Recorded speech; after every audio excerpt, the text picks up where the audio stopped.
untung, bisa mendapatkan hasil di dunia dan hasil di akhirat, ada syarat yang harus dihindari.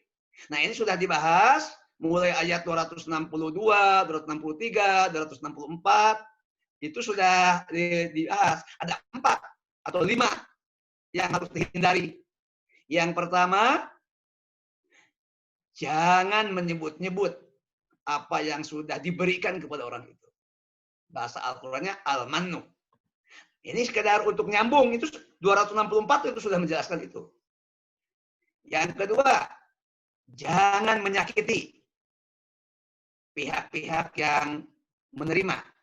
Yang menerima itu umumnya adalah kaum fakir, miskin, apa, yang dalam kajian ilmu sosial disebut penyandang masalah sosial kemasyarakatan. PMKS, penyandang masalah sosial kesejahteraan. Jangan disakiti. Karena dia sangat sensitif, sangat peka. Perasaan orang miskin gitu sangat peka. Seperti perasaan juga nanti lansia. Nah, yang ketiga, jangan lakukan itu dengan ria'an nas. Ria'an nas itu ingin mendapatkan pengakuan, ingin dilihat, diakui sebagai dermawan, mendapat pujian. Jangan. Dan yang keempat, yang akan mengalami kerugian itu kedermawanan orang-orang yang tidak beriman. Tuh. Jadi ada 4 yang harus dihindari. Ya, kita tentu yang terakhir kita sudah memiliki, kita orang beriman. 3 lagi yang kita hindari, jangan menyakiti pihak yang menerima, jangan menyebut-nyebut secara kecuali nanti ada tujuan tertentu yang positif, ada di ayat berikutnya. Kemudian jangan itu karena ingin mendapatkan, dalam psikologi sosial ada 3, yaitu pengakuan kita sebagai dermawan, penerimaan, diterima bahwa wah orang yang berjiwa sosial, mendapatkan penghargaan atau apresiasi lewat kata-kata, lewat ucapan, atau lewat bahasa tubuh atau gestur, bahwa kita diterima oleh komunitas sebagai dermawan. Nah, itu termasuk kata ria'an nas. Nah, ayat berikutnya adalah 264 memberikan contoh seperti apa itu kesia-siaannya. Di ayat 264 dilukiskan seperti batu hitam, di atasnya ada debu, lalu tertimpa hujan lebat. Nah, sekarang ada gambaran lain, gitu. Ini gambaran di 266 ada gambaran lain. Tapi intinya adalah ini contoh rugi. Tapi ini kerugiannya, kalau batu itu memang simpel, mudah dipahami, ada batu hitam, licin, di atasnya ada debu, tertimpa hujan lebat. Nah, sekarang di ayat 266, gambarannya itu gambaran sosiologis. Kalau itu saya akan jelaskan dulu, ini ada kaitan dengan soal agribisnis.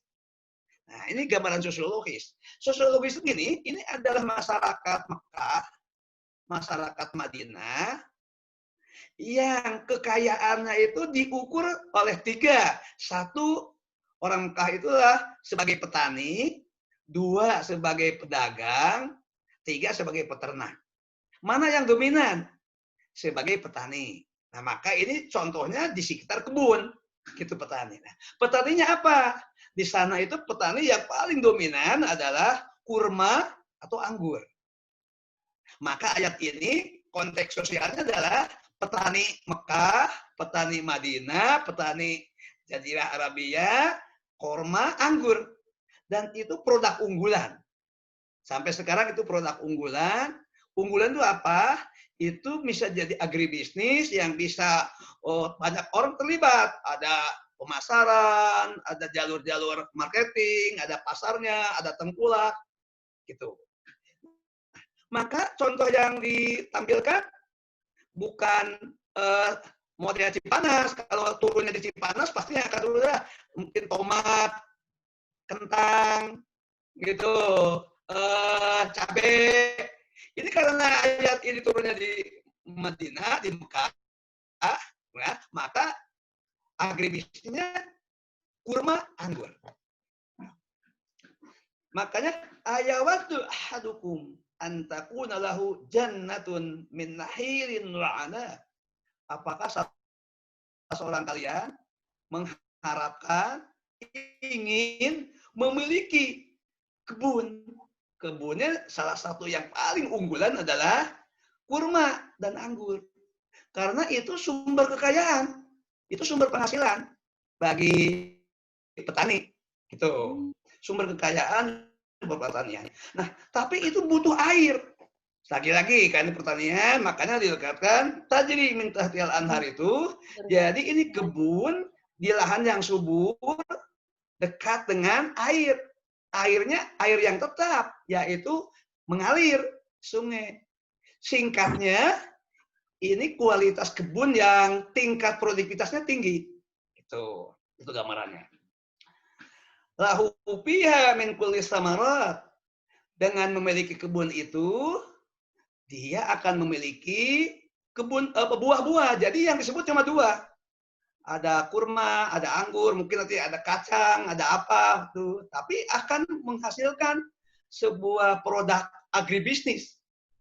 Dan ini sumber penghasilan, bahkan sumber penghidupan. Banyak petani kaya di Mekah, terutama di Madinah, itu karena memiliki kebun kurma, kebun anggur, dan seterusnya. Nah, itu gambarannya. Orang ini tentu semua ingin. Karena itu bagian daripada simbol kesejahteraan. Memiliki penghasilan tetap. Gitu. Nanti ada buruh-buruh tani yang bisa bekerja. Kita bisa juga melibatkan orang. Ada jaluran marketing. Ada pasar. Ada juga tengkulak. Umumnya Yahudi. Gitu. Seperti itu gambarannya untuk masuk ke dunia agribisnis. Nah, orang yang bersedekah, orang yang berinfak, orang yang berzakat, tetapi tidak terhindar dari yang tadi, dari yang tiga, yang disebut yaitu menyakiti pihak menerima, menyebut-nyebut kedermawanannya, dan motivasinya Ri'a Anas, bukan motivasi yang digambarkan pada ayat 265. Kalau pada ayat 265 digambarkan motivasinya ibtigo mardotillah. Apa yang terjadi? Dilukiskanlah orang memiliki kebun kurma, kebun anggur yang subur karena ada sumber air untuk mengelola pertanian itu dengan baik. Tiba-tiba orang itu tak terasa usianya lansia. Wa asobahul kibaru. Usianya lansia, yang menunjukkan bahwa usia lansia itu tidak bisa lagi bertani, purna tugas. Mungkin kalau di zaman sekarang memasuki masa pensiun. Punten yang memasuki masa pensiun ini bukan untuk ini karena ada ayat tuh asobahul kibar. Kibar itu lansia, masa pensiun. Walahu dzurriyyatun apa? Sementara petani yang lansia itu masih punya anak yang kecil-kecil. Artinya masih butuh biaya. Walahu, dia memiliki dzurriyyatun apa itu anak yang kecil-kecil. Saya tidak tahu apa nikah lagi, itu gambarannya, atau telat punya anak, atau istrinya mungkin muda, masih produktif. Itu banyak tafsirannya, tapi Al-Quran lurus saja. Apa yang terjadi? Padahal andalannya untuk pembiayaan anak itu dari hasil pertanian tadi. Itu. Fa'asobaha i'sorun fihi narun. Tiba-tiba kebun kurma itu saat akan dipanen, dan itu sudah siap, panen itu ditunggu-tunggu. Saat panen, tiba-tiba angin kencang menimpa.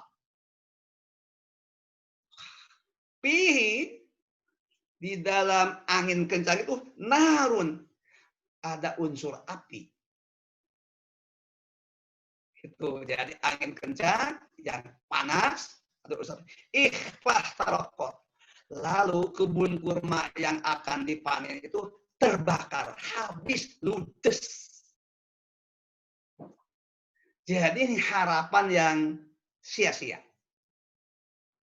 Padahal itu andalan sebagai bagian daripada harapan untuk meraih kesejahteraan, untuk meningkatkan taraf hidup, untuk biaya anak. Usia sudah lansia, anak masih kecil. Penghasilan satu-satunya lewat kebun kurma, kebun anggur, terbakar habis.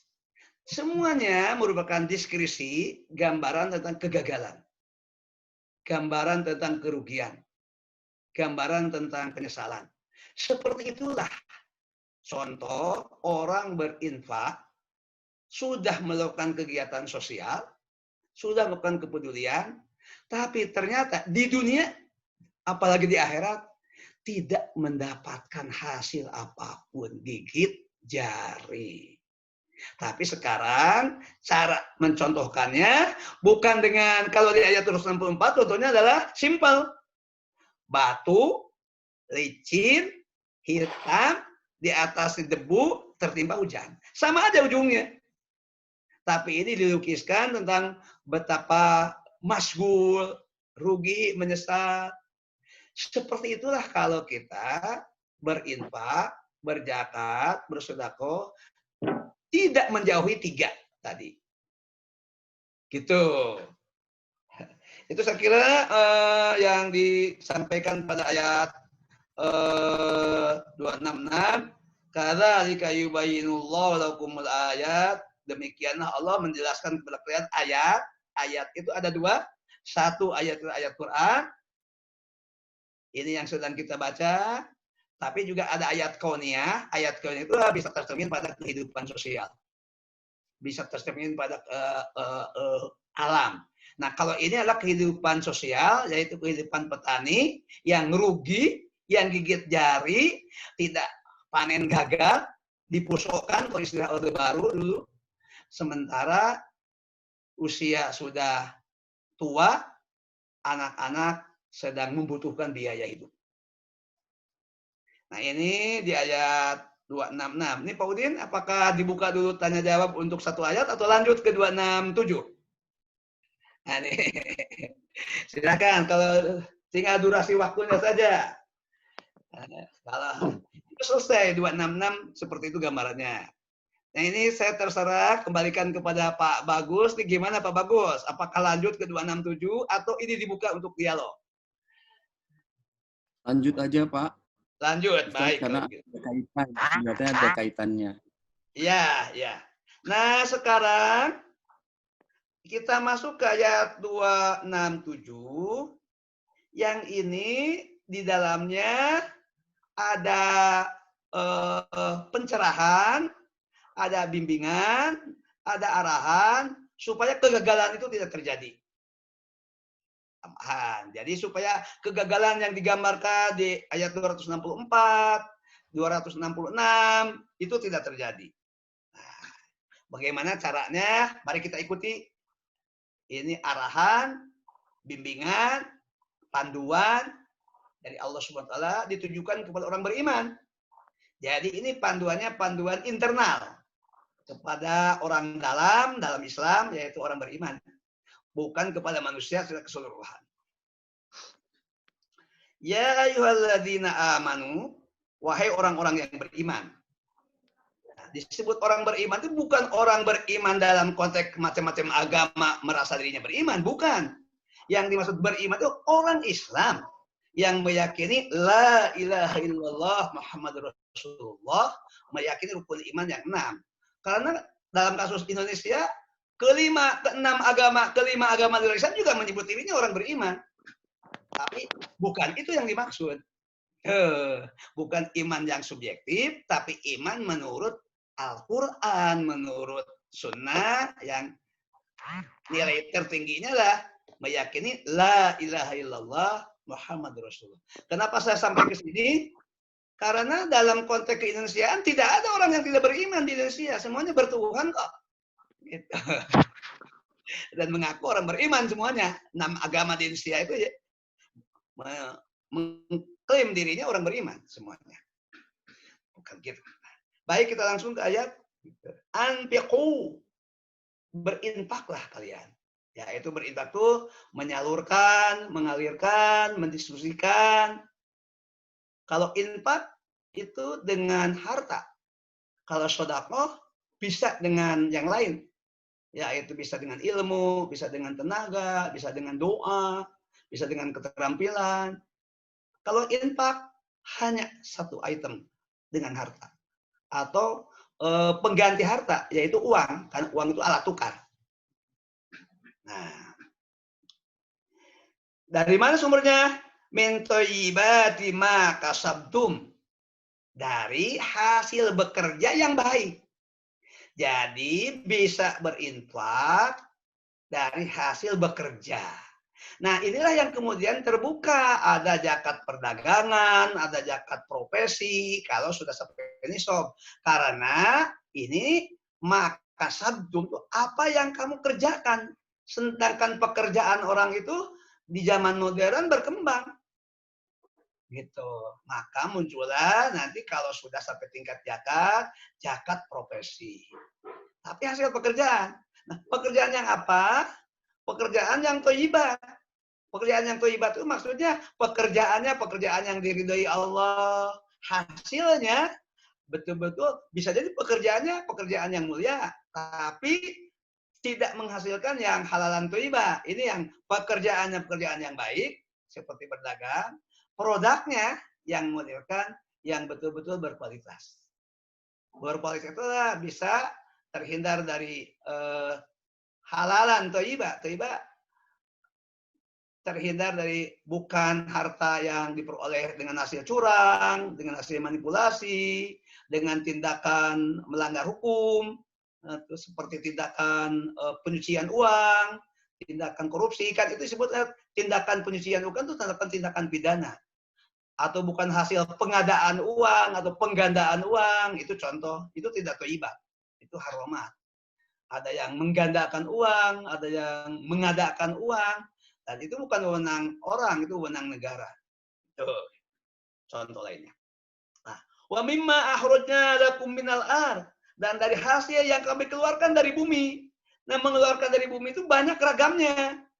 Bisa hasil pertanian, karena pertanian pun juga mengelola bumi.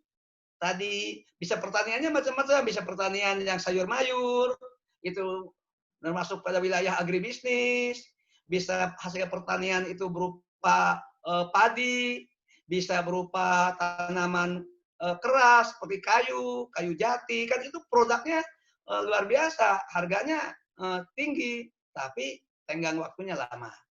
Semua atau dari hasil pertambangan. Misalnya bekerja di perusahaan pengeboran minyak, nah itu kalau masih ada minyaknya, menghasilkan macam-macam bahan mineral. Nah itu pokoknya itu sangat luas. Nah tetapi pada saat akan berinfak diminta wala tayammamul khabisa minhu tunfikuna. Jangan memilih yang buruk. Memilih yang buruk. Jadi pada saat akan bersedekah, pada saat akan berinfak, pada saat akan berzakat, dipilih yang buruk. Yang kualitasnya bukan unggulan, bukan kualitas unggul, bukan yang berbobot, seperti yang pernah dilakukan oleh putranya Nabi Adam alaihissalam, yaitu antara korban yang dilakukan oleh Qabil dan Habil, yang satu yang sangat baik, yang satu memilih yang buruk. Ini jangan. Kenapa? Loh itu kan filosofinya zakat, infak, sedekah tuh titip kepada orang miskin untuk kita. Jadi harta ini dibawa semuanya ke akhirat, tapi ada yang dibawa sendiri oleh kita, yang kita gunakan untuk kehidupan kita, ada yang dititipkan kepada orang lain. Jadi, nah, dititipkan sama orang lain itu lewat zakat, lewat infak, lewat sedekah. Jadi orang miskin itu sebetulnya menolong kita, karena mereka membawakan bekal kita untuk hidup setelah mati. Allah akan membayarnya dengan dua, ada rekening yang bisa dibuka di dunia, ada rekening yang bisa dicairkan di akhirat. Gitu. Maka karena itu diminta jangan yang buruk. Tunfikuna, lalu kalian infakkan. Walastum bi akhiri, Kalian sendiri nggak suka mengambil jenis-jenis hasil pertanian, hasil peternakan, hasil agribisnis, hasil usaha yang buruk itu. Kecuali pada saat kalian mengambil, kalian pecengkan mata sebelah. Artinya, kalian tidak memilih. Kalau kalian membuka mata, kalian pasti tidak suka yang diberikan itu. Buah-buahan misalnya yang pilih yang busuk. Kalau memberi makanan, ada satu kelompok, saya mendapatkan informasi, ada orang yang baru bersedekah mengeluarkan kue-kue dari lemari pada saat menjelang Idul Fitri. Karena kue itu sudah usia 1 tahun. Kenapa dikeluarkan? Akan datang kue baru yang masih segar. Nah, itu tindakan itu pasti mengeluarkan yang buruk. Jadi orang miskin itu dianggap sebagai tong sampah. Itu kan merendahkan sisi kemanusiaan. Padahal dia tidak sadar bahwa sedekah itu bukan untuk orang miskin hakikatnya, untuk kita. Gitu. Wa'lamu annallaha ghaniyyun hamid. Ketahuilah bahwa Allah Maha Kaya, Hamid, terpuji. Maha Kaya itu jangan khawatir bahwa atas jaminan Allah kita berinfak, kita bersedekah, Allah akan menjamin seperti disebutkan pada Al-Baqarah 261. Itu jangan khawatir, jangan cemas karena Allah kaya. Kan kalau kita bekerja dengan jaminan seharusnya ada rasa aman. Loh kita mau berzakat, bersedekah dijamin sama Allah, masih ragu, takut tidak diganti, takut tidak dibayar, takut terjadi kebohongan. Jangan, Allahnya kaya, Maha Kaya. Hamid, terpuji. Dia bukan pengkhianat, bukan penipu, bukan pembohong. Jadi, mengapa kita tidak tergerak? Padahal yang menjamin itu Allah. Tuh. Kaitannya di zaman kehidupan sosial, kita sering merasa aman kalau ada jaminan sosial. Apalagi jaminan dari negara. Walaupun di kita masih jauh lah perjuangan untuk mencapai kesejahteraan di kita masih jauh. Tapi beberapa negara lain sudah bisa menunjukkan tentang jaminan sosial negara untuk warga negaranya. Begitu kira-kira. Nah, terakhir ayat 268. Mengapa orang sampai punya pandangan yang memilih sedekah yang buruk, memilih sedekah yang jelek, yang tidak berkualitas, tidak yakin atas jaminan Allah, lalu mengakhirkan sikap, yaitu pelit. Kalau orang Sunda menyebutnya ya, koret, merepet, cap jahe. Nah, koret, merepet, cap jahe. Nah, kenapa sampai begitu? Ternyata itu ada cinta kepada harta. Lalu kemudian melahirkan ego. Dan ego ini dipupuk oleh setan. Setan membujuk, menguatkan, mendorong, memotivasi untuk tidak jadi dermawan. Kalau toh jadi dermawan, pasti dipilih yang sudah kadaluarsa, yang buruk. Nah, itu asy-syaitanu ya'idukumul faqra. Setan itu membujuk Anda untuk jadi manusia yang fakir. Artinya apa? Ketika kita di dunia punya kelebihan, lalu kita jadi orang yang tidak peduli, tadi pelit, kikir, egois, maka sesungguhnya setan membujuk kita untuk jadi pribadi yang miskin di akhirat. Karena di akhirat itu tidak bisa datang tiba-tiba, kan tempat investasinya di dunia. Kalau di dunia tidak menanam, bagaimana bisa memanen? Kalau di dunia tidak melakukan investasi, bagaimana bisa dapatkan untung? Nah, setan itu menipu dengan cara membujuk kita jadi al-faqra. Betul di dunia kita jadi orang yang sugih, kaya. Tetapi dengan kekikiran, dengan egois, setan mendidik kita, memotivasi kita, merayu kita, membujuk kita untuk di alam kubur kita jadi pribadi yang pelit, miskin, pribadi yang fakir, gitu. Ya ampun, tidak bisa datang. Yang kedua, wa ya'murukum bil fahsya, dan setan memerintahkan, maksudnya mendorong, memotivasi, mengarahkan kita kepada fahsya. Fahsya itu apa? Pertama, uang bisa digunakan, tapi begitu digunakan salah. Untuk judi, untuk saweran, untuk menyalurkan hasrat seksual, untuk hedonisme itu ya untuk cari kepuasan, kelezatan, kenikmatan, mungkin kuliner dengan boros, dengan berlebihan, atau untuk kepentingan sesuatu yang tidak bermakna. Tuh, misalnya mau mengeluarkan harta tapi untuk dangdut, lalu mengeluarkan harta untuk judi, lalu kadang untuk konser-konser yang tidak ada unsur manfaatnya. Nah itu pasta. Ternyata mau mengeluarkan harta untuk sesuatu yang tidak bermakna. Padahal orang miskin di tengah-tengah kita ada, orang-orang yang duafa ada, anak-anak terlantar ada, orang-orang yang kehilangan pekerjaan karena COVID-19 juga ada. Malah. Atau caranya arogan. Tuh, membagikan dengan cara dilempar. Nah, itu tadi termasuk yang menyakiti. Orang miskin diperlakukan apa? Cara juga penting gitu. Nah, setan demikian. Maka sedangkan Allah yaitu dengan zakat, infak, sedekah yang ditata sedemikian tertib, sedemikian rapi, termasuk etika sosialnya, termasuk psikologinya, termasuk motifnya tadi, maka Allah itu dengan menganjurkan zakat, infak, sedekah dan lain-lain seperti hibah, wakaf, itu namanya kedermawanan. Tuh, yaidukum maghfiratan minhu wa fadla. Allah menjanjikan kepada kalian untuk mendapatkan ampunan. Kenapa? Orang yang bersedekah lalu kemudian mohon ampun, Allah lebih mudah memberikan pengampunan kepada orang yang mohon ampun yang diawali dengan sedekah. Kenapa? Karena dia sudah membenarkan sikap Allah, sudah menirukan akhlak Allah. Jadi dia beristighfar dari dosa, tapi sebelum beristighfar, sebelum tobat, dia bersedekah kepada fakir miskin dengan ikhlas. Itu akan membuat komunikasinya dengan Allah lancar, mengalir. Gitu. Subhanallah. Lalu wapadla. Padla itu keutamaan, keberuntungan. Yaitu keberuntungan itu subhanallah. Kan dilukiskan, kembali lagi satu rujukannya ke Al-Baqarah 261. Silakan dilihat kembali. Nah, nanti ada solusi lain yang disebutkan pada surat At-Tolak. Saya sebut secara ada 5.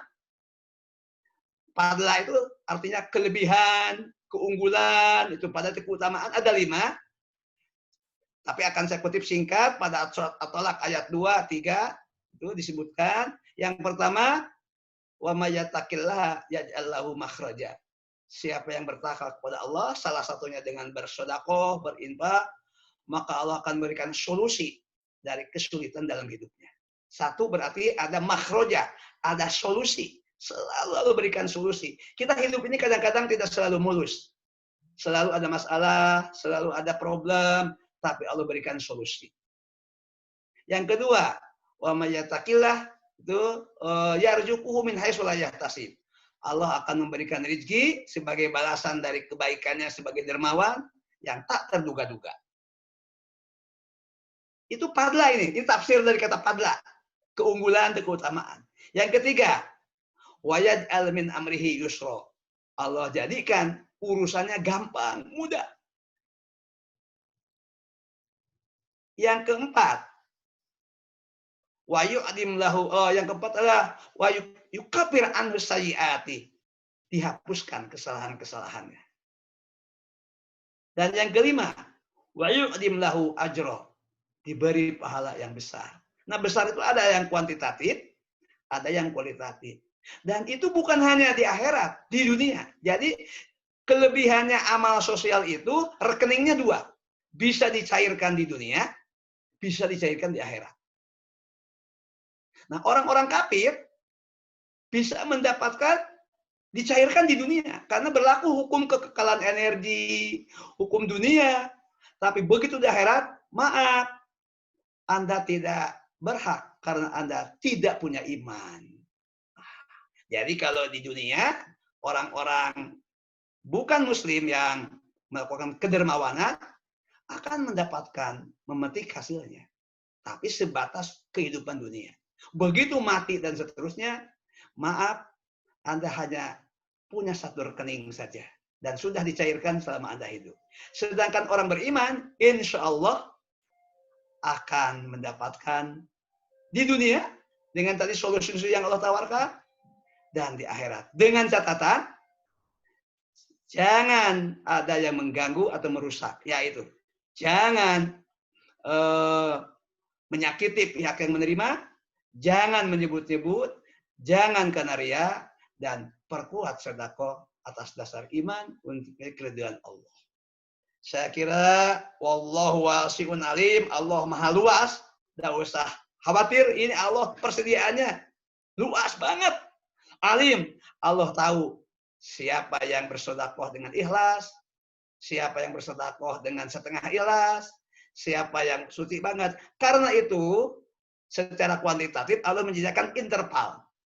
Al-Quran menyebut interval terendah adalah innal hasanat bi asyri amsalihha. Sedekah itu 1 dibalas 10. Itu interval terendah secara kuantitatif. Interval tertinggi 1 berbanding 700. Tentu ada yang di tengah, 1 berbanding 200, 300. Ya, itu untuk di dunia. Dan tadi ada yang kualitatif, yang sudah disebutkan ada 5. Dimudahkan rezeki, tak terduga, ada solusi, ada kemudahan, dihapuskan, dibesarkan pahala. Luar biasa. Saya kira sudah sampai di ujung ayat 268, maka keseluruhan ayat ini dari 26, 6 sampai 8 sedang menjelaskan tentang bagaimana muslim itu diminta untuk bekerja, apapun pekerjaannya, tapi setelah bekerja, dikumpulkan, dihitung, lalu harta itu diinvestasikan untuk kepentingan hidup di akhirat. Gitu. Ada yang digunakan oleh kita sendiri untuk kebutuhan hidup, untuk pendidikan anak, untuk biaya yang seperlunya dengan wajar. Itu, tapi ada yang dititipkan sama orang miskin, sama orang fakir, sama kaum duafa, itu, sama anak yatim. Keseluruhannya adalah harta kita untuk hidup kita di akhirat seluruhnya. Jangan hanya untuk di dunia. Kita bukan orang sekuler. Kita bukan orang yang menganut paham materialisme. Kita orang beriman yang ingin menata dunia dengan hasanah dan ingin hidup di akhirat dengan hasanah pula. Saya kira demikian Pak Bapak-bapak semuanya, dan masih cukup waktu untuk berdialog. Itu saya tidak kemana-mana. Sampai jam 10 juga boleh. Itu hari ini tidak. Kalau kemarin berbagi antara jam yang pagi dengan yang siang, hari Sabtu. Kalau hari ini waktunya untuk anur saja sampai duhur. Terima kasih. Atur nuhun. Billahi sabilillah. Fasabiqul khairat. Wallahul muwaffiq ila aqwamit thariq. Billahi taufiq wal hidayah. Assalamualaikum warahmatullahi wabarakatuh. Waalaikumsalam warahmatullahi wabarakatuh. Selanjutnya kita akan masuk sesi yang kedua, yaitu dialog dan pendalaman-pendalaman. Dengan segala hormat, kami persilahkan kepada Bapak, Ibu seluruhnya yang hadir di tempat ini. Silakan Pak Krisna sebagai host.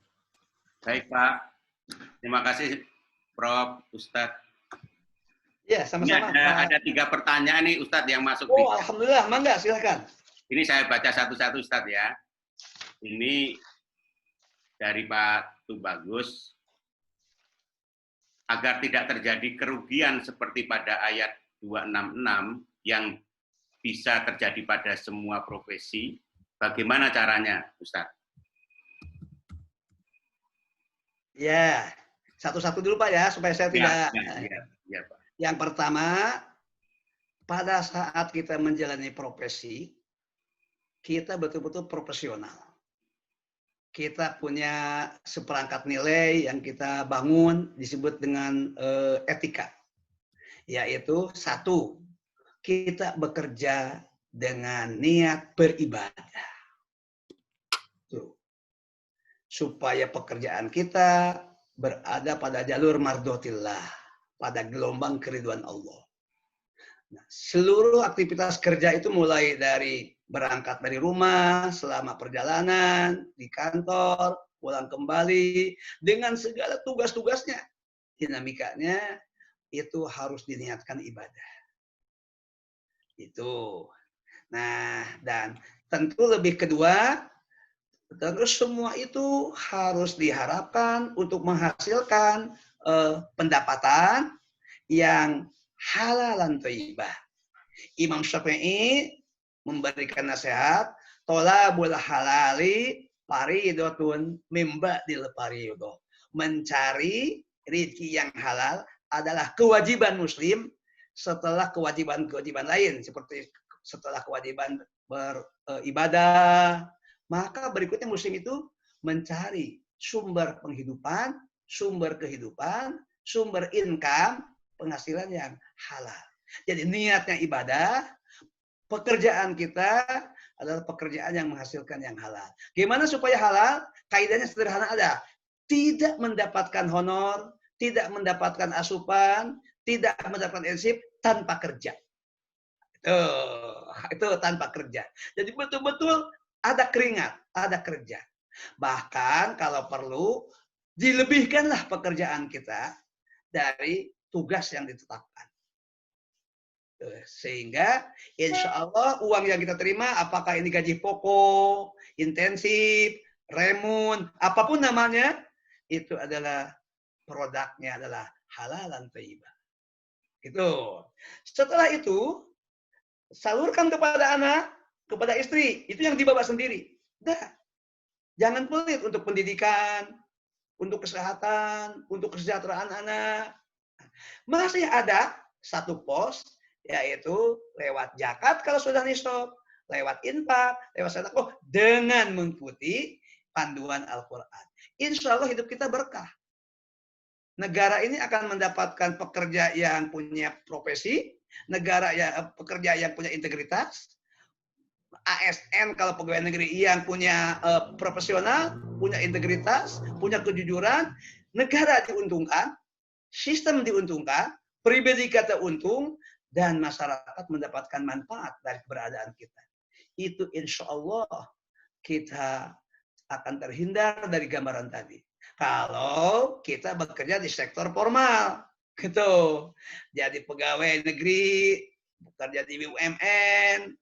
Demikian juga kalau kita bekerja di sektor informal, jadi pedagang, jadi petani, jadi konsultan. Karena zaman modern itu profesi-profesi itu sangat berkembang sesuai dengan perkembangan kehidupan sosial kita.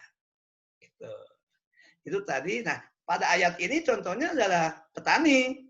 Gitu pada ayat ini. Kenapa tadi sudah digambarkan konteks sosio-historisnya gitu. Nah, sekarang kita mungkin Pak Sutrisno sebagai konsultan atau waktu muda bekerja di sebuah BUMN, setelah purna tugas masih dimanfaatkan sebagai komisaris utama misalnya, atau sebagai konsultan, atau sebagai narasumber, itu semua adalah jalani dengan niat yang tadi gambarkan. Insya Allah semuanya hidup kita bermakna dan kita menemukan makna hidup yang sesungguhnya. Tetap berarti.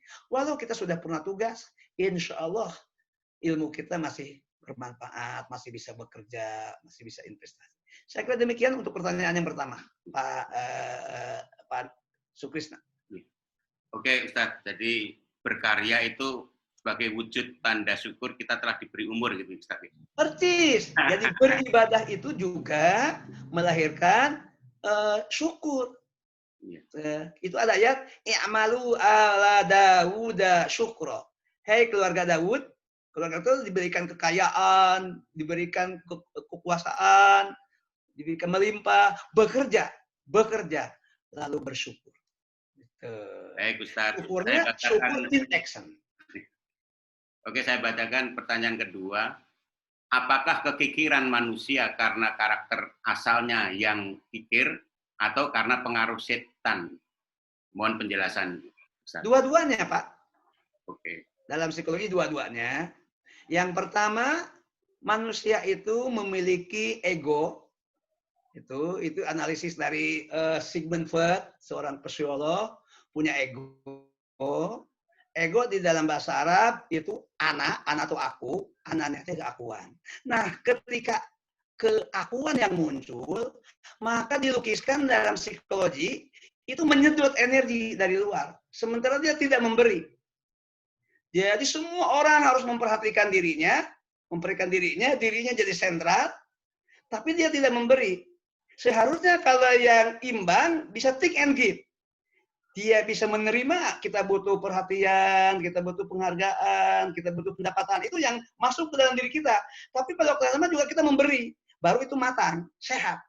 Tapi ini kebalikannya, dia hanya menyedot energi, menyedot perhatian dari sementara dia tidak memberi. Nah, orang seperti ini sebetulnya kepribadiannya sakit. Jadi, boleh itu. Nah, kalau kebetulan potensi dari dalam yang seperti itu berada dalam lingkungan, maka semakin terjadi penguatan. Sudah dari dalam juga ada potensi, lalu kalau kemudian berada dalam lingkungan orang yang sangat mementingkan diri sendiri, itu masyarakat kapitalis, yang dasarnya adalah meraih keuntungan sebajak-bajaknya, eksploitasi habis-habisan, ya ini mendapatkan momentum untuk penguatan.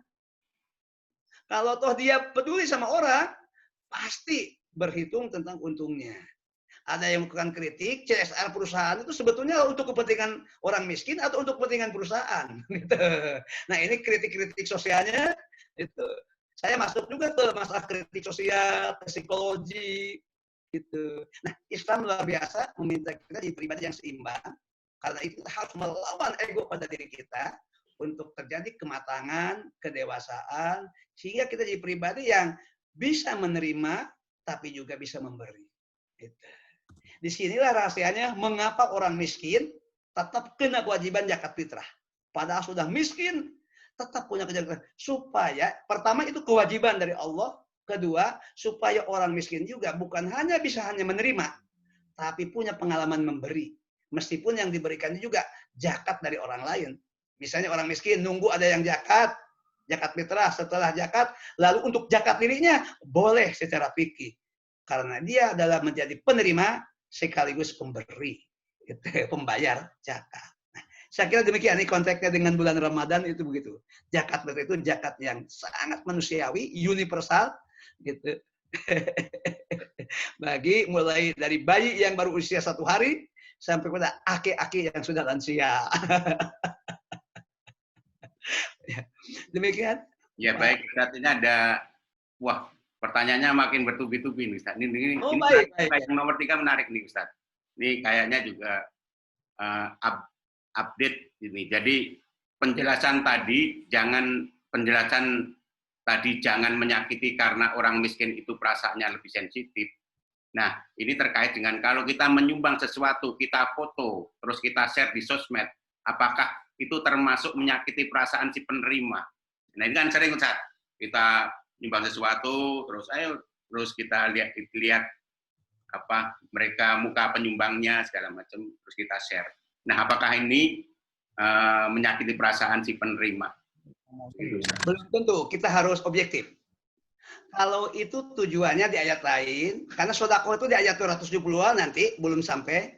Ada sedekah yang bisa bersembunyi, ada sedekah yang terbuka. Al-Quran meminta yang terbaik, yang tersembunyi. Yang terbuka itu yang publish. Dipublikasikan. Tapi bukan kemauan orang yang berinfak. Untuk apa? Bisa jadi pengurus masjid misalnya sedang memotivasi jamaah lain supaya juga berlomba. Nah, kalau motivasinya adalah memberikan targib itu memotivasi supaya nih Bapak Haji A sudah menyumbang sekian, lalu yang lain termotivasi, maka niat pengurus masjid itu adalah positif.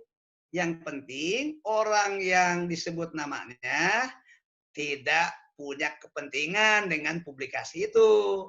Dia harus punya low profil, apakah dipublikasikan atau tidak, tetap bertahan. Oleh sebab itu publikasi ini bagi pengurus masjid mestinya atau penerima mungkin untuk memotivasi, tapi bagi orang yang bersedekah itu ujian, apakah dia menikmati nggak dengan publikasi itu. Kalau dia menikmati, kenalah dia, gitu. Jadi berkurang pahalanya. Tapi kalau dia tidak termotivasi, tetap dalam keikhlasannya, itu hanya untuk kepentingan, Al-Quran membolehkan. ayatnya belum sampai nanti. Kaitan dengan mendidik orang miskin, tuh tadi apakah ini untuk pembuktian bahwa dana sosial ini sudah sampai kepada penerima? Kalau tujuannya ini adalah untuk pembuktian, dipoto, diperlihatkan, maka itu adalah cara untuk melakukan sedekah dengan profesional, dengan jujur. Tapi kalau dengan itu kemudian orang miskin merasa dieksploitasi, nah ini khawatir. Karena itu pertimbangannya harus matang. Tapi kita nggak bisa buru-buru menyimpulkan karena kita tidak bisa berdasarkan dugaan, harus berdasarkan data empiris. Nah, itu kalau seperti itu. Yang dimaksud dengan menyakiti langsung itu seperti kita menerima kedatangan peminta-minta yang kelihatannya masih gagah, lalu kamu masih gagah, kamu masih sehat, kenapa minta-minta? Bekerja sana, bekerja. Kita memberi, tapi dikata-katain. Nah, itu udah langsung dengan kekerasan verbal kepada orang yang minta-minta. Seharusnya orang itu memang dididik, ada konsepnya, yaitu konsep pemberdayaan, bukan dengan pengecaman. Ngasih-ngasih saja. Itu boleh jadi dia dalam keadaan lapar, boleh jadi dalam keadaan tidak punya ide, tidak punya keterampilan, tidak punya gagasan, itu ngasih saja. Bahwa kita ingin menghentikan dia dari budaya meminta-minta, itu ada caranya dengan ilmu pemberdayaan, bukan dengan cara ngata-ngatain sepertinya Pak. Gitu kira-kira Pak. Oke. Mohon maaf tadi pertanyaan dari Mas Alim Istoha. Ini masih ada 2 lagi Ustadz. Ini yang dan hari ini kayaknya banyak banget yang biasanya nggak tanya, sekarang tanya. Nggak apa-apa, Pak. Alhamdulillah. Bahasanya menarik ini, Ustaz. Dan mungkin karena bahasanya menarik. Ini satu lagi, ini 2 lagi ini dari Ibu Ratna Dewanti.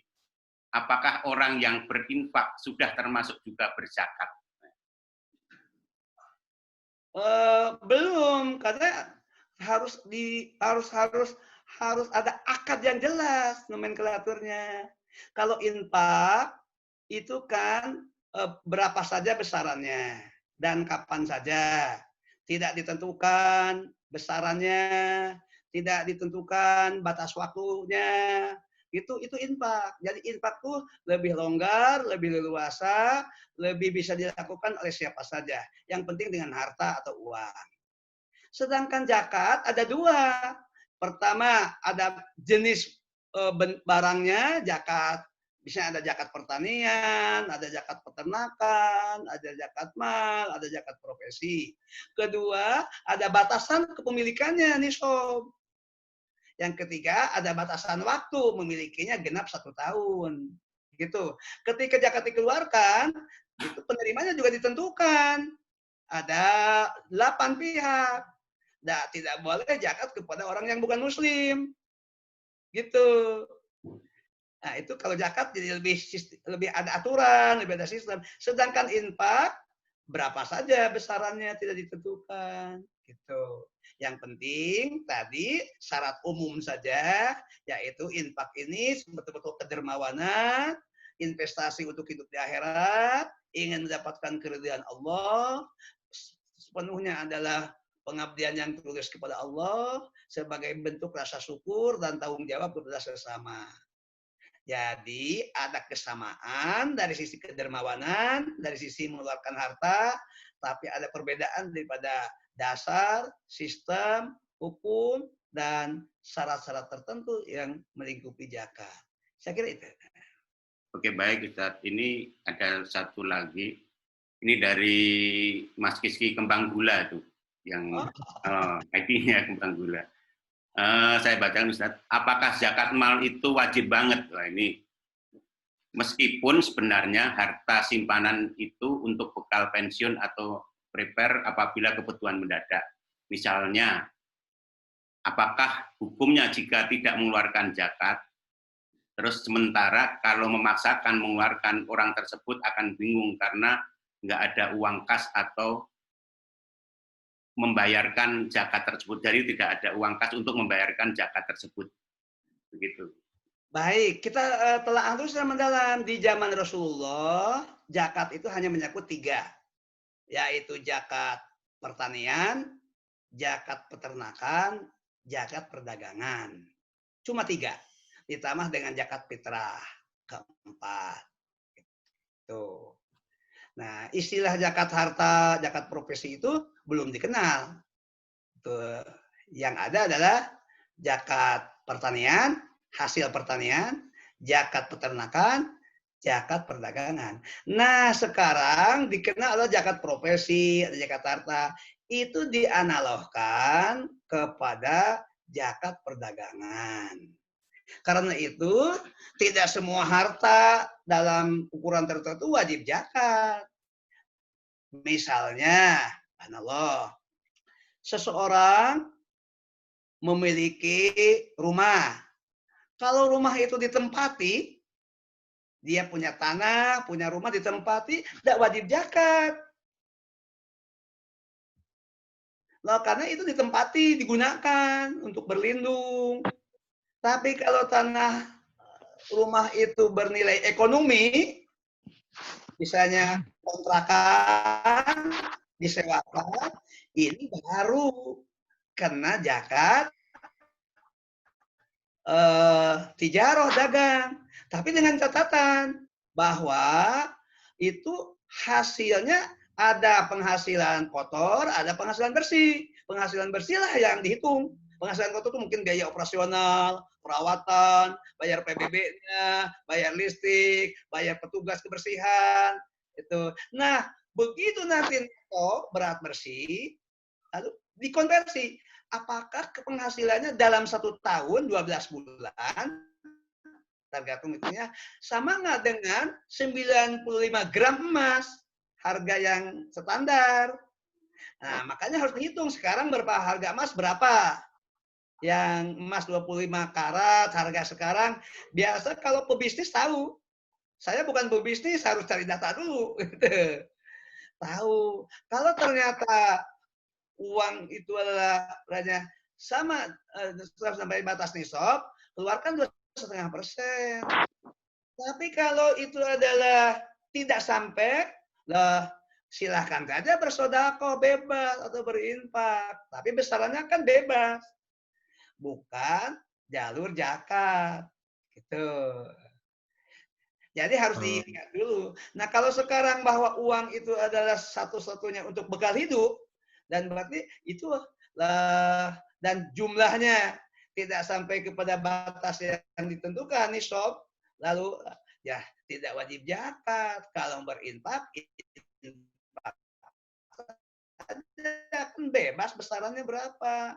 Lalu bersedekah juga silakan, gitu. Saya sampai di situ dulu, makanya mungkin pertanyaannya harus jelas sehingga saya juga bisa merespon dengan kategori-kategori fikih yang lebih jelas. Itu kira-kira. Mohon diperjelas saja kalau ada jawaban saya belum cukup. Boleh saya sedikit tambahin, Pak Krisna? Ya, silakan. Jadi begini Pak Ustadz, maksudnya kemarin tuh kebetulan ada diskusi sama saya. Dia memang mengumpulkan harta, bekerja, baik itu tanah, emas maupun deposito. Emas, tanah, dan deposito yang jumlahnya mungkin tidak sedikit. Boleh dikatakan sampai 5 miliar atau apa seperti itu. Emas, tanah, dan deposito.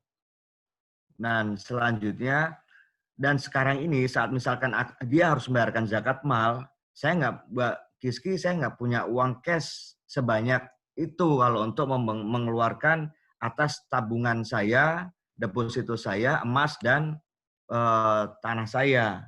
Kalau saya keluarkan, saya harus berhutang. Apakah memang zakat mal itu wajib atau saya harus menjual emas itu untuk membayarkan zakat mal tersebut gitu? Maksudnya gitu. Nah kalau ini lebih jelas Pak pertanyaannya. Saya bisa lebih memahami. Maksudnya seperti itu. Hartanya banyak, tapi dalam bentuk bukan uang cash. Itu di deposito, itu emas, itu tanah. Nah, sementara kalau di total hartanya kurang lebih 5 miliar. Baik itu. Nah, dari 5 miliar itu saya harus mengeluarkan uang untuk zakat mal, saya nggak punya uang. Bagaimana? Apakah saya harus berhutang? Apakah saya harus menjual emas tersebut atau deposito harus saya cairkan atau gimana gitu Pak Ustadz? Terima kasih. Baik. Nah, sekarang lebih terang pertanyaannya. Saya bisa memahami dengan lebih baik. Begini Pak, Pertama, keseluruhan aset itu masuk dalam kategori produktif tidak, usaha tidak itu di situ. Ada nilai tijaroh tidak. Bukan, itu untuk mengumpulkan prepare apabila Oke. Nah, walaupun itu dikumpulkan, ada nilai investasi kan? Menguntungkan? saya pensiun atau emas. Kalau emas sama deposito pasti ada. Tanah pasti ada juga nilai investasinya. Karena itu ada nilai investasi untuk jangka panjang, maka itu sama dengan zakat tijaroh. Zakat mal itu sebetulnya zakat tijaroh, karena dulu zakat pantulan cuma 3. Di zaman Rasul zakat cuma 3. Yang lain itu namanya analogi, kias. Nah, maka aset-aset tadi itu karena ada nilai investasi, dihitung. Ternyata kumulatifnya aset itu sudah melebihi nggak batas 95 gram emas kalau dikonversi dengan uang. Pasti melebihin orang Pasti. emasnya dia sampai Oke. 3 kilo misalkan. Itu sudah wajib zakat. Tetapi ada yang kedua. Bapak menghitung konsep kepemilikannya dari tanggal berapa sampai tanggal berapa, karena ada syarat yang kedua itu dimiliki 1 tahun. Jadi untuk masing-masing harta itu seharusnya ada tanggal. Nah, karena nanti ada syarat pembayarannya jatuh tempo itu haul. Haul itu genap 1 tahun. Kan tentu tiap-tiap aset itu beda-beda jatuh temponya. Seperti kita memiliki kendaraan, juga kan jatuh tempo bayar pajaknya juga beda-beda. Seharusnya diberi tanggal. Kedua, ada biaya operasional tidak untuk itu. Misalnya biar itu kalau tanah ada pajak PBB-nya. Tuh. Kemudian kalau berupa aset deposito, tentu kan di dalam deposito juga sudah kena itu ada pajak yang harus dikeluarkan. Nah, itu tidak dihitung. Tetap harus ya investasi yang murninya. Karena itu pengeluarannya 2,5%. Bapak tidak harus bulan puasa. Masing-masing hitung atau jatuh temponya. Kalau kemudian itu belum bisa dibayarkan sekarang, ya bisa dihitung kapan jatuh temponya perkiraan, dan nanti bisa dibayarkan secara bertahap. Kalau sudah pasti itu dalam 1 tahun akan tetap begitu, bisa dibayarkan tiap bulan, dicicil, bisa nunggu sampai 1 tahun, dengan asumsi memang sudah sampai batas nisab, sudah sampai haul. Nisab itu batas minimal jumlah pemilikan, kalau haul itu waktu kepemilikan. Gitu. Meskipun waktu kita menerimanya selalu kita keluarkan 2,5% gitu, Pak Ustadz. Tetap harus dikeluarkan juga ya. Nah, itu kaitan dengan zakat pada saat kepemilikan itu umum. Apakah ini harta nilainya adalah untuk digunakan atau untuk investasi, tetap pada saat transaksi kena zakat 2,5%. Tetapi setelah disimpan, pertanyaannya itu bernilai investasi tidak gitu. Kalau berinvestasi ada keuntungan yang kita peroleh untuk jangka panjang, ya kena kewajiban zakat, dan zakat itu wajib, itu bagian dari rukun Islam yang 5. Gitu. Saya kira demikian. Wallahu a'lam. Baik. Terima kasih. Baik Ustadz, ini masih ada 2 Ustadz. Baik Bapak. Ya, ini dari Mas Ruri terkait dengan sumbang menyumbang. Saat ini banyak juga beredar sejenis proposal atau sejenisnya yang poin utamanya adalah meminta sumbangan. Nah, apakah si penerima proposal tersebut hukumnya wajib memberi sumbangan berdasarkan proposal tersebut, atau si penerima proposal tersebut berhak untuk menolak atau tidak memberi sumbangan? Karena ini adalah kedermawanan, tentu di zaman modern itu tidak ada kewajiban untuk memenuhi semua permohonan. Ini kan kaitannya kedermawanan. Lagi-lagi kalau kita dengan proposal, kita uji kejujurannya, uji kelayakannya, uji kepatutannya. Supaya kalau kita tidak menguji, berarti satu sisi kita melakukan kebaikan. Pada sisi lain, kita menyuburkan penyalahgunaan dalam soal sumbang-menyumbang. Jadi orang muslim itu satu sisi harus jadi orang yang baik, Pada sisi lain juga harus mencegah orang lain jangan menumpang manipulasi. Kalau kebetulan ini yang nyumbang-nyumbang ini tidak jelas, lebih baik amannya tidak diberikan. Masih banyak kok orang miskin yang ria di tengah kita. Gitu, daripada dana disalurkan kepada yang meminta tidak kita kenal, tidak tahu kejujurannya, tidak tahu kebutuhannya. Itu tentu lebih baik dana yang ada salurkan kepada orang miskin yang betul-betul real. Nah, kan orang miskin yang bertetangga dengan kita harus diprioritaskan ketimbang orang miskin yang jauh di kampung sana. Jadi singkatnya, tidak perlu proposal yang datang ke Mas itu dijawab seluruhnya. Disaring saja, diseleksi saja, didiskusikan saja. Siapa di antara mereka yang mengetahui latar belakangnya lebih baik. Tujuannya apa? Supaya kita jadi orang baik, sekaligus juga mencegah orang dari kemungkinan berbuat kebohongan atau manipulasi. Kan itu ibadah juga, Pak. Ibadah itu ada dua. Ada dengan yang memberi, ada juga dengan menjauhkan orang dari berbuat dosa, kepalsuan, kebohongan. Di zaman seperti sekarang, tidak bisa begitu saja, Pak. Demikian Mas Ruri. Ini ada terakhir itu dari Ibu Rina. Saya bacakan, Ustadz, terkait soal zakat, bagaimana menghitungnya? Karena ada beberapa jawaban, misalkan, 1, penghasilan kita 100%, biaya hidup 90%, zakat dihitung dari mana? Apakah 2, apakah 2, zakat wajib dikumpulkan dan dikeluarkan dalam setahun? Karena saya menyisihkan setiap bulan dari penghasilan. Jadi yang pertama tadi penghasilan kita 100%, biaya hidup 90%. Zakat dihitung dari mana? Apakah yang dari 10% atau yang dari penghasilan kita? Yang kedua, apakah zakat wajib dikumpulkan dan dikeluarkan dalam setahun? Karena beliau itu menyisihkan setiap bulannya dari penghasilan. Terus yang ketiga ini masih ada, Ustaz. Jadi artinya yang ketiga, artinya dari zakat investasi, apakah dari hasil investasi saja atau dari pokoknya? Misalkan rumah kedua yang sudah dimiliki lebih dari 1 tahun. Itu misalkan rumah kedua itu sebagai investasi gitu. Nah, terus yang ini ada terakhir ini, lalu kalau rumahnya masih ada hutangnya bagaimana? Rumahnya itu masih ada cicilan di KPR atau mungkin di bank lain. Kita satu-satu. Saya akan mulai yang pertama dan yang kedua. Kita sebut dengan zakat profesi.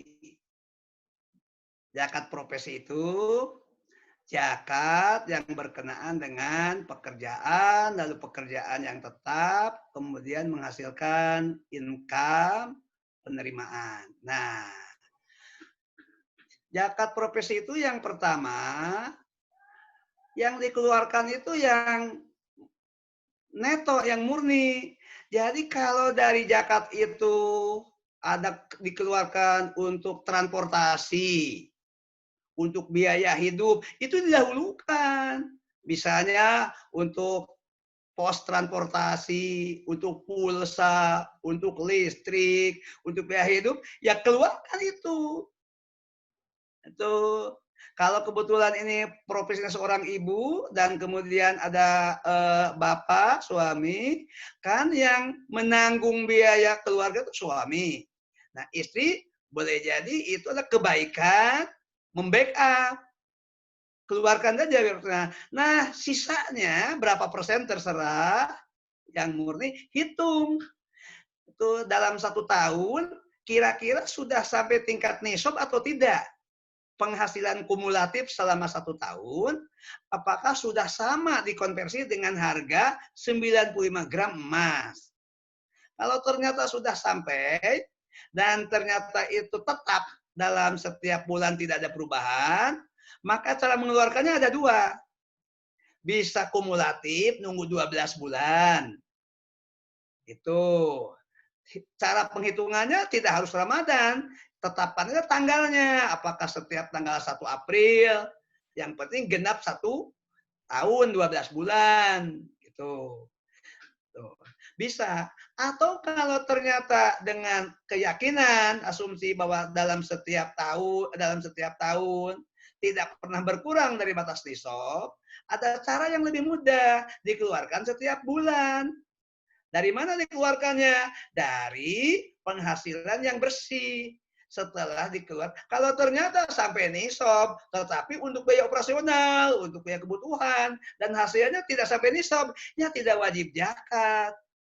Sebagai gantinya, keluarkan saja infak yang jumlahnya tidak ditentukan berapa saja. Keluarkannya sodako. Gitu.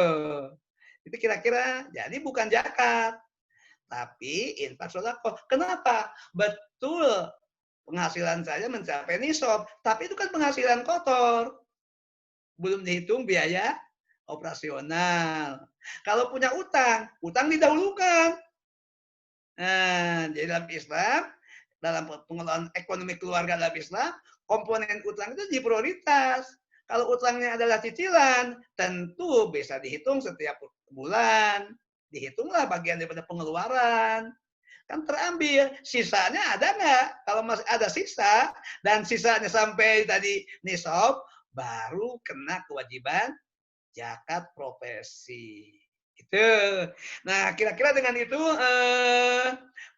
berapa pertanyaan yang terjawab nih? 2 menurut saya. Baru 2 itu Pak. Nah, baru 2. Bingung Pak. Iya.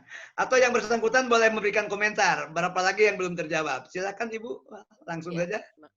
Ya, makasih Pak Asep.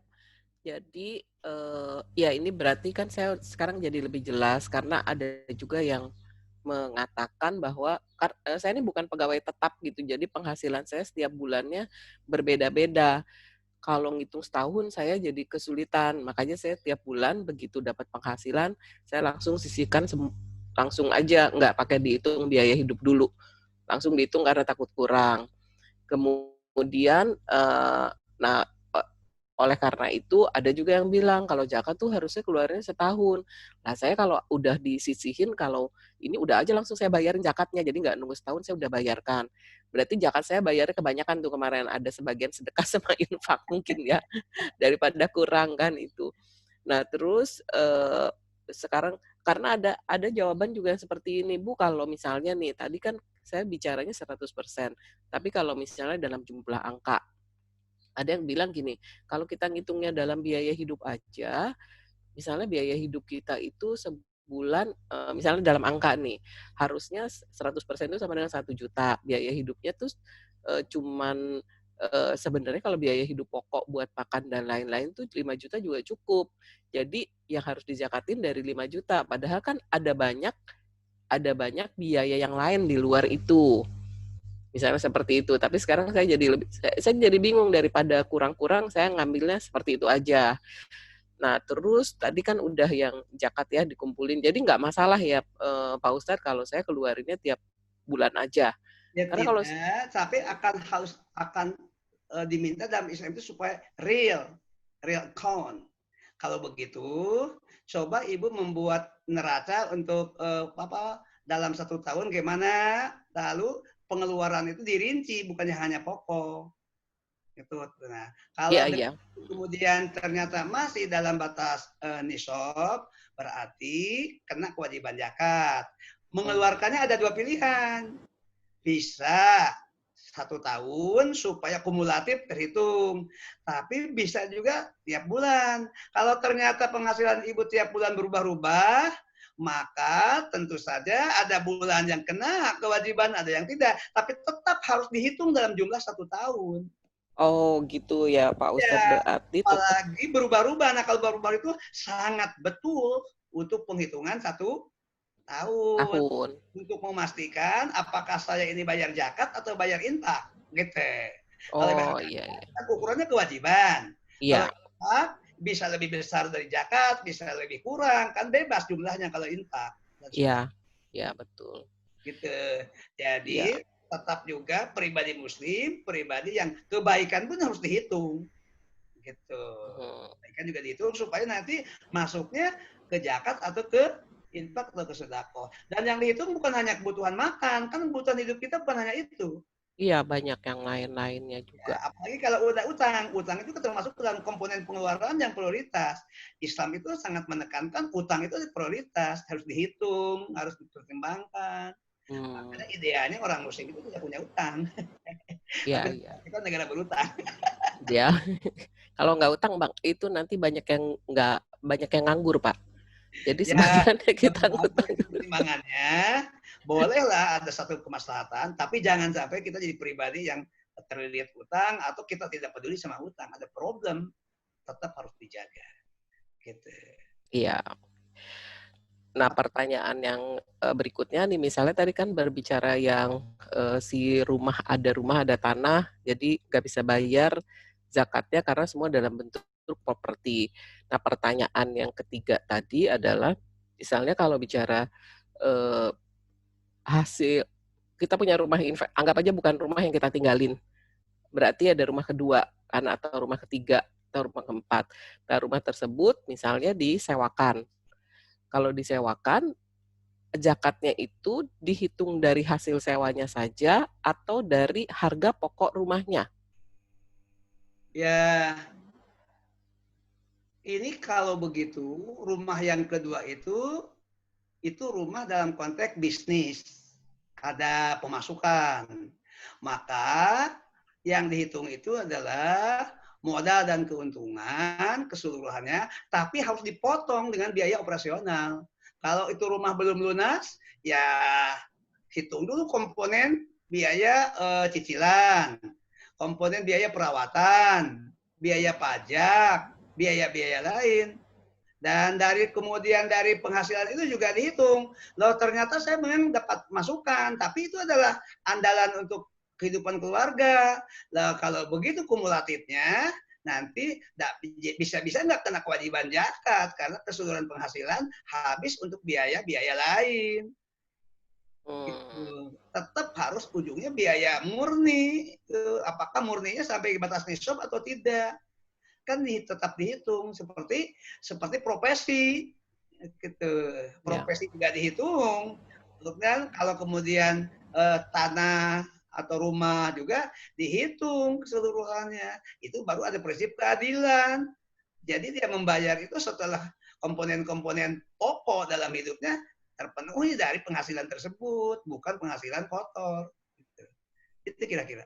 Termasuk kalau tanah, misalnya ada tanah yang nggak, sebenarnya dia ya baru tanah aja, nggak ada rumahnya, nggak menghasilkan apa-apa, itu juga sama. Iya, itu dalam Islam sebaiknya orang muslim itu tidak membiarkan tanah kosong. Tanah itu diusahakan produktif, gitu. Satu sisi ini itu normatifnya seharusnya begitu. Tapi sekarang tanah itu dibiarkan belum dibangun, sudah ada batas, sudah ada kepemilikan, sudah ada legalitas lewat sertifikat, SHM. Tapi nilai tambahnya dari mana? Dari harga tanah yang terus meningkat kan? Iya. Nah, di sini ulama dua pendapat. Lah kalau gitu nilai produktivitasnya dari harga yang terus meningkat.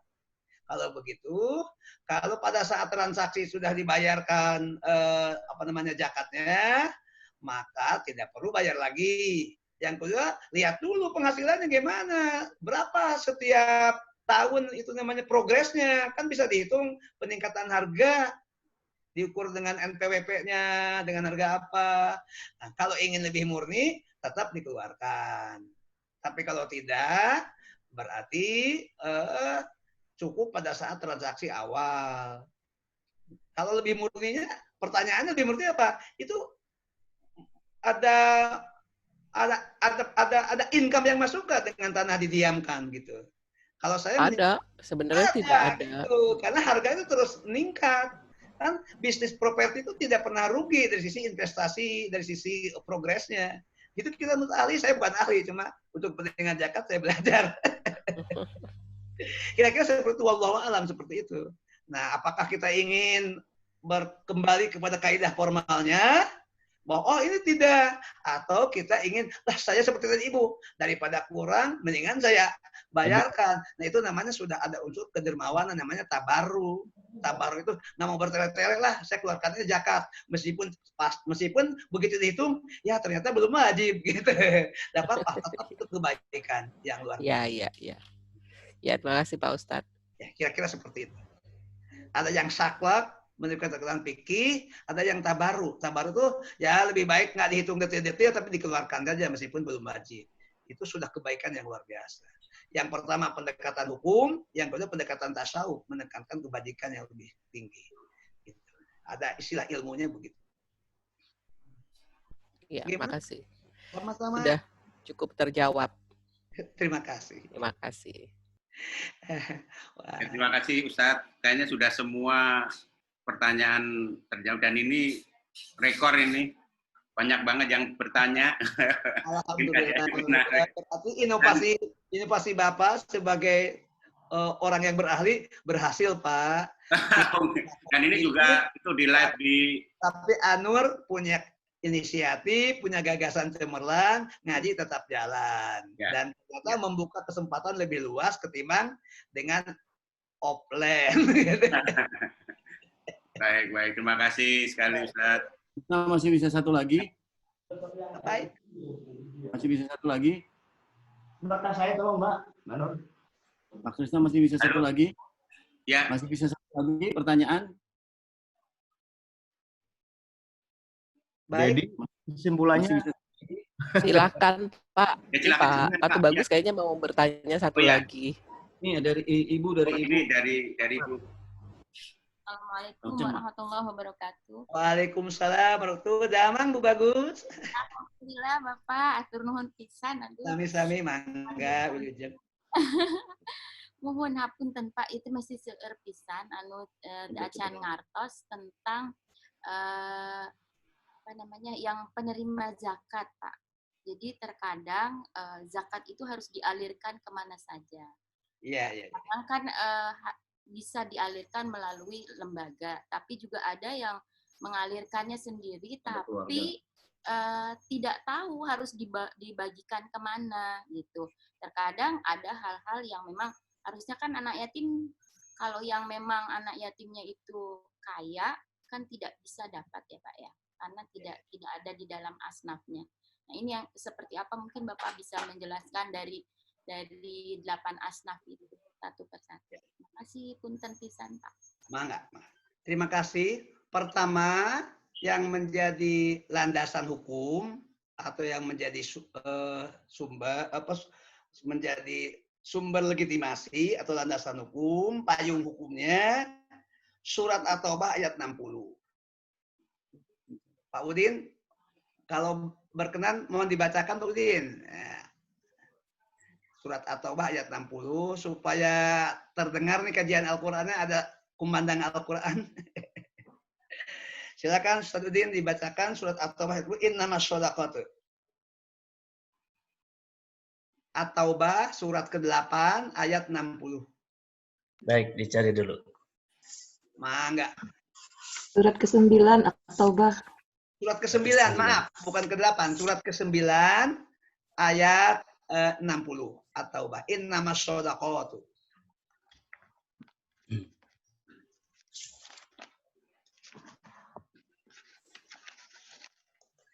أعوذ بالله من الشيطان الرجيم بسم الله الرحمن الرحيم إنما الصدقات للفقراء والمساكين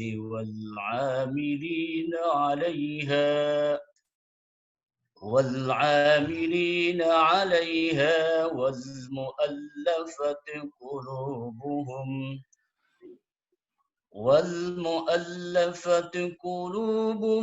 وفي الرقاب والغارمين وفي سبيل الله وابن السبيل فريضة من الله Wallahu alimun hakim. Sesungguhnya zakat-zakat itu hanyalah untuk orang-orang fakir, orang-orang miskin, pengurus-pengurus zakat, para mu'allaf yang dibujuk hatinya untuk memerdekakan budak, orang-orang yang berhutang untuk jalan Allah, dan orang-orang yang sedang dalam perjalanan. Sebagai sesuatu ketetapan yang diwajibkan Allah, dan Allah Maha mengetahui lagi Maha bijaksana. Sadaqallahul azim. Ayat ini menjelaskan para pihak yang berhak menerima zakat. Disebut mustahik zakat. Ada 8. Yang 8 ini dibagi 2. Yang nomor 3 itu dia fasilitator, bukan untuk dirinya.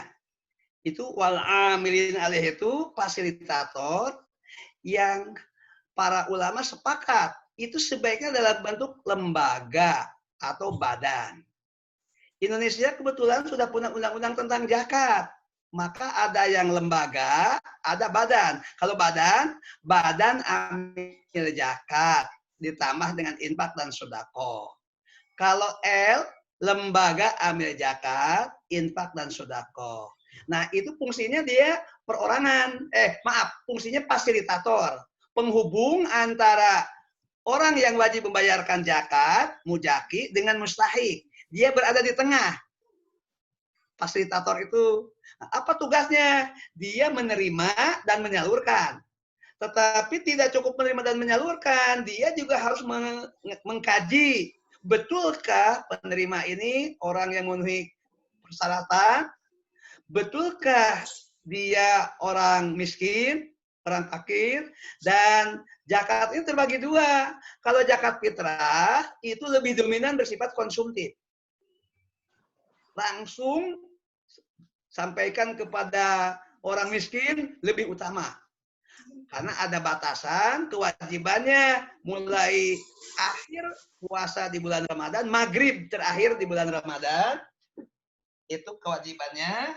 Dan puasa zakat fitrah ini akan kadaluarsa apabila sholat Idul Fitri sudah dimulai. Nah, karena itu ini zakat konsumtif. Karena zakat konsumtif lebih baik langsung disalurkan.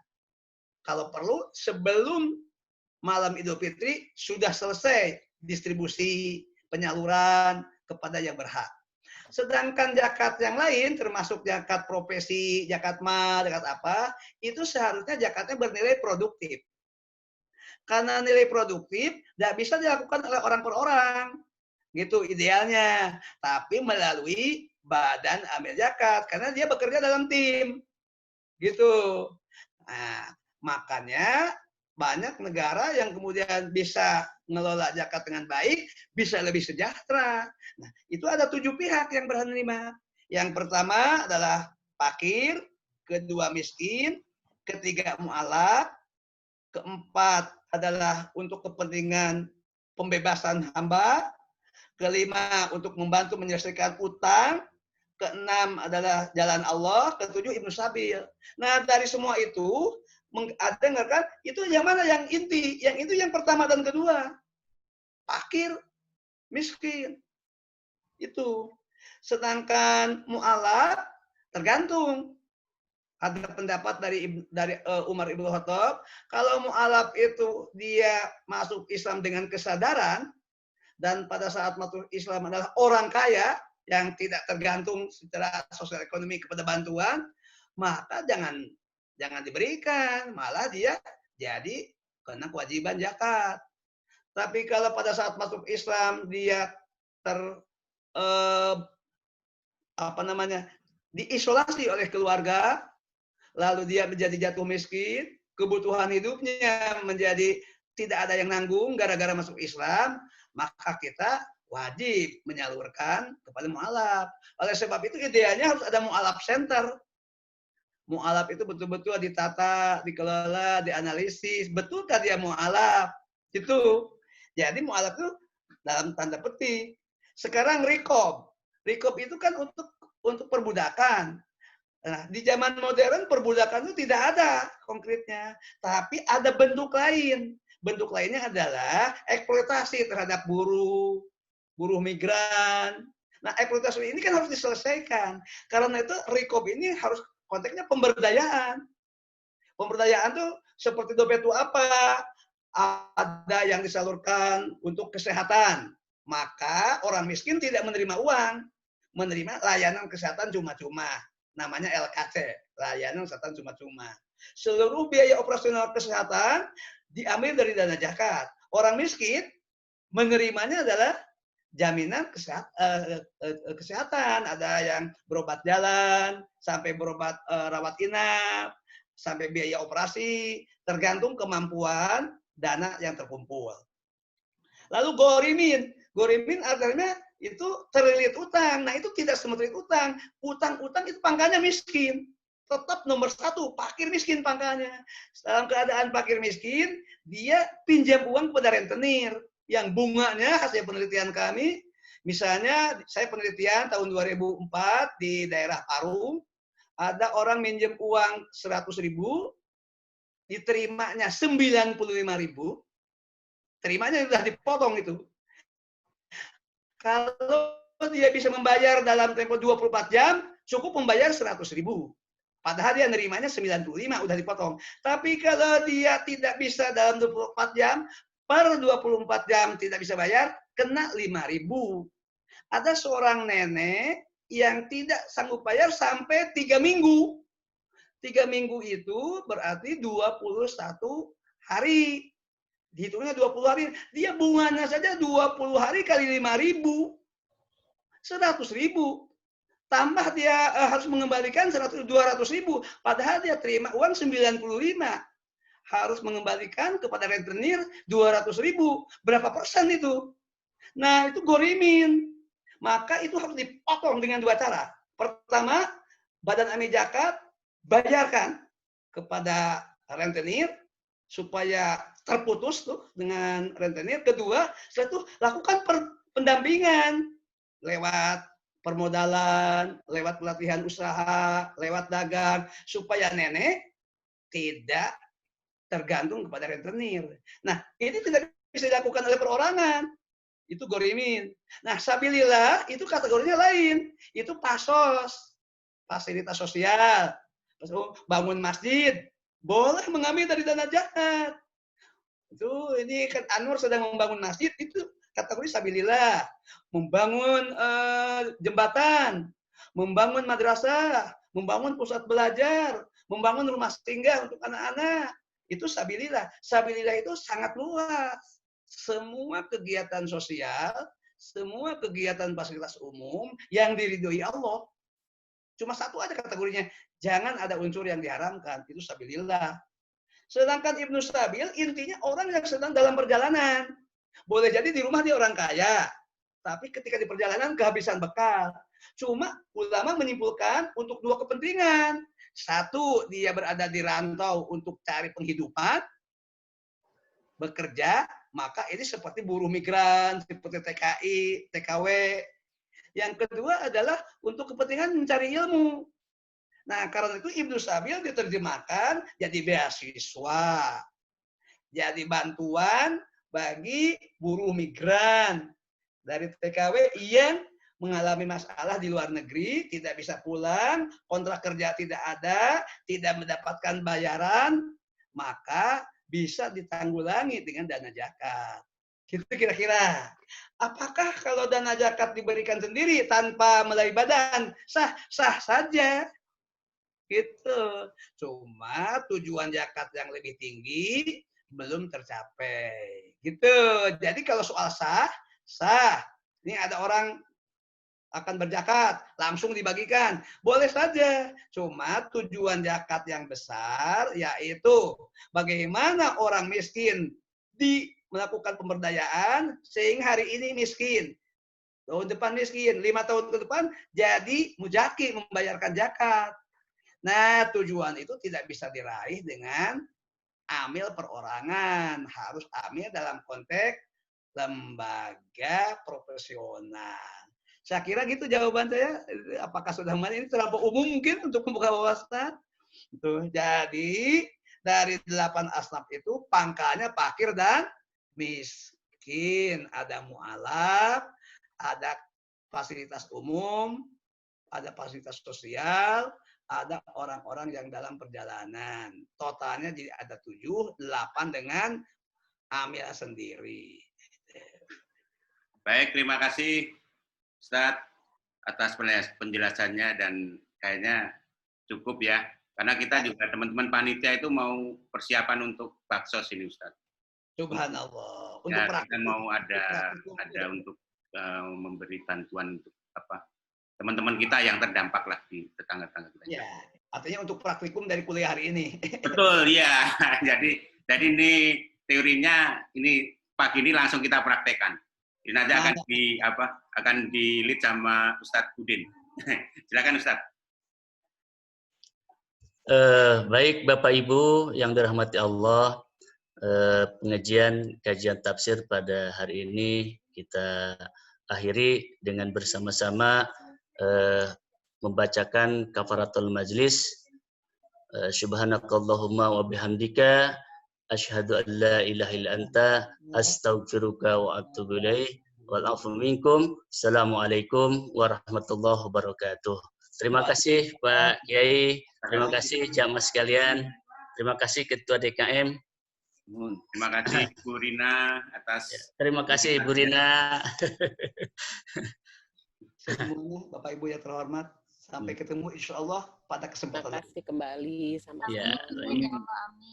Amin. Sampai Ilalikal masalamah fi pursokin ukhra. Assalamualaikum warahmatullahi wabarakatuh. Waalaikumsalam warahmatullahi wabarakatuh. Maaf lahir batin, Ustaz. Sami-sami Pak Bagus, Ibu, Bapak, Sadayana, sami pisan. Salam buat Ibu sama keluarga. Allah Budin, ayah tuh ngupingkan dihandap.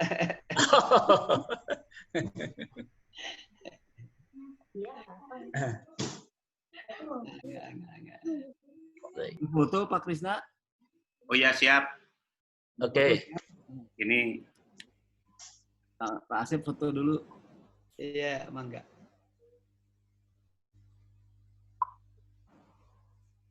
Oke. 1, 2, 3 lagi. 1, 2, 3. Oke. Oke, sip. Asapnya udah hilang. Jadi kesimpulannya tetap mal itu terus ya Pak Ustadz ya? Ustadznya udah out. Pak Ustadz. Pak Ustadz itu bagus Pak. Kesimpulannya Jadi masih Rizky. Ya kan kalau zakat itu kan yang dikeluarin cuma dikit, cuma 2,5%. Sisanya 97,5% masih banyak. bukan. Bila ada 2 kilo mas, masnya mas. Tadi Masnya itu katanya 2 kilo tuh. Wah, bahaya nih. Itu turah. Oh, Karena kemarin ada yang diskusi sama saya. wah, Ini uang buat bekal sama kayaknya sih uang itu. buat bekal. Buat bekal katanya. Nah, bekal apa nih? Bekal hari tua. Nggak tahu, dia bilang gitu untuk bekal dan saya keadaannya itu saat ini tidak sedang baik Rizky. Nah, kalau saya harus menawarkan uang mal, repotlah gua nih kayak gini. Untuk Oh, kebutuhan gitu. sehari-hari aja saat ini lagi bingung gitu. Itu godaan. Tadi saya sempat nanya, sesungguhnya orang itu kikir karena pribadinya atau karena pengaruh setan? Dua-duanya. Kata Ustadz dua-duanya. Karena dia kikir, dia takut, miskin. Jadi orang tuh dua memang kena. Jadi orang penyakitnya dua, Pak. Berarti dia harus menjual Dengar dulu, emasnya itu atau rumah itu Pak Ustadz. Oh iya dong. Iya. yang dipotong dulu. Jadi orang itu memang takutan dua, Pak.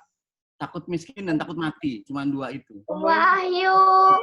Nah, ini bukan saya yang bicara, bukan untuk Saya harus kasih tahu gitu, Pak. Ya, saya Ya gini, kalau orang keluarin untuk zakatnya tidak mau, sementara investasinya banyak, saya kasih Pak Dekris. nanti Dia dapat rugi kayak yang tadi orang itu. Pakainya dibalik. Sekali untuk ngabisin dengan cara dibakar. Ada pakai juga Pak De. Diri. Uangnya Diri. Namanya kan zakat mal itu kan wajib, itu kan? Saya sudah sampaikan zakat mal itu wajib. Ya. Berarti lu harus jual emas lu, harus keluarin deposito lo untuk memenuhi kewajiban zakat mal itu sendiri, berarti gitu kan? Iya kan, Sebenarnya dia nggak punya. Mas Kiki cuma 1%. Coba dikit. Itu yang dikeluarin 2,5 aja. Nah, sekarang Ya, uang cash dia nggak punya Pak Ustadz. Uang cash dia nggak punya. nah, deposito kan bisa dicairin. Wah, Mas Ya, kan berarti dia harus mencairkan depositonya kan? iya dong, terserah caranya seperti apa. Toh yang dikeluarin juga cuma 2,5% Mas Kiski. Ya, Tidak ya. 97 masih buat dia. Allah baik sekali. Yang minta cuman tadi itu zakat itu adalah yang tadi Pak kan. Nah, makanya tadi kepada Bu Rina Mau mandi, mau dinyalain nggak nih? lebih besar baik jauh lebih orang itu kelebihan bayar zakat, kelebihan sedekah itu jauh lebih baik. Saya Iya. itu karena nggak punya uang cash, setiap harinya nggak pernah, jangan-jangan nggak pernah infak, nggak pernah ini dalam kehidupannya. Nggak menanyakan. Saya kemarin cuma diskusi di zakat mal aja, Ustadz. Ketika zakat dia sulit kan gitu. Padahal Enggak, saya diskusinya kemarin Pak zakat mal aja. Yang mengeluarkan hartanya setiap itu gitu loh. jadi nanti zakat itu dikeluarin kasihan gitu loh. Nanti rugi di dia. Kalau udah rugi kan harta itu cuma dua Mas Rizky. Harta ninggalin kita atau kita ninggalin harta. Cuma dua kan. Ketika ninggalin kita, ngomong. Saya dulu masih punya ya. Saya bisa nih berzakat. Alah jangan ngomong. Nah kan gitu. Tapi ada boneka dunia itu. Ini ada boneka dari Pare Kristus. Ada. Kita ninggal. Apa seperti Berarti orang pergi haji. saya sampaikan, tetap harus wajib bilang gitu kan? Nah, iya, seperti haji. Kalau sekarang dia nggak punya cash pun, dia harus jual pasnya gitu kan, Ustadz? Wajib untuk orang. Enggak niat. Paham? Punya uang cash. Sama aja. Punya apa? Kayak orang haji. Haji untuk yang apa? Yang cukup, yang diwajibkan. Tapi yang haji rugi, saya haji. Berapa coba hitung haji kalau investasi? Nah, susah jadinya kayak gitu. Padahal haji itu menjadi wajib untuk orang yang sudah mampu. Kita bisa ngumpet Ki. Kalau nggak enak, misalkan contohnya saya lah, saya nggak enak Mas Kiski, saya bisa ngumpet di rumah. Bilang aja, Bapak lagi nggak ada. Tapi kepada Allah, mau ngumpet di mana coba? Mau ngumpet di kolong, ini bumi Allah. Nggak bisa. Ya gitu Pak Krisna ya? Ada pengandaian. Ya. Betul. Pernah dapat ini pengandaian seperti ini. Jadi harta yang diinvestasikan itu, harta yang kita miliki itu bagaikan air yang ada di dalam satu tabung. Kalau air itu mengalir, maka air itu akan selalu bersih. Tapi kalau air itu tergenang dan akan meracuni. Jadi mau naik motor sama mama ntar duluan pulangnya. Mengalir Ya. Dengan cara Iya, ketemu di sana aja ya. dengan cara berinfak, dengan cara berzakat. Nanti airnya akan selalu bersih. Iya. Ada Pak Ustadz Udin ngomong, jadi nggak dengar Bu Ustazah. Oh gitu. Maaf tadi ada anak saya yang jadi ibaratnya kalau kita punya bak air, kalau itu didiamin aja, itu jadi ada di apa namanya harta itu seperti air yang kalau disimpan air tergenang bisa ada nyamuk. Kemarin saya sedikit kebingungan aja karena ada pertanyaan seperti itu. Saya cash sudah nggak punya, cash sudah nggak punya. Padahal hartanya bisa dijual kan? Bisa dijual.